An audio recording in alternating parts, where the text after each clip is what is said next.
அடுத்தது ஐஸ்வர்ய கோலம். இந்த ஐஸ்வர்ய கோலத்துக்கு லக்ஷ்மிக்கு ரொம்ப நல்லது. அதை நாம் இப்போ அடுத்தது பார்க்கலாம். இப்போ ஐஸ்வர்ய கோலத்துக்கு முதல்ல 8 புள்ளி வச்சுக்கணும்.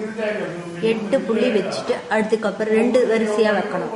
அப்புறம் 7 புள்ளி ஒரு வரிசை, இடைப்புள்ளி 6 வரிசை, 6 புள்ளி இடைப்புள்ளி, 3 புள்ளி அடுத்தது. அப்புறம் அதே மாதிரி மேலையும் 3 புள்ளி வைக்கணும். அதை பார்த்தீங்கன்னா கடைசியில முடியும் போது இந்த ஷேப்ல சென்டர்ல இதே மாதிரி ஸ்டார் மாதிரி இருக்கும். இது ஐஸ்வர்ய கோலம்.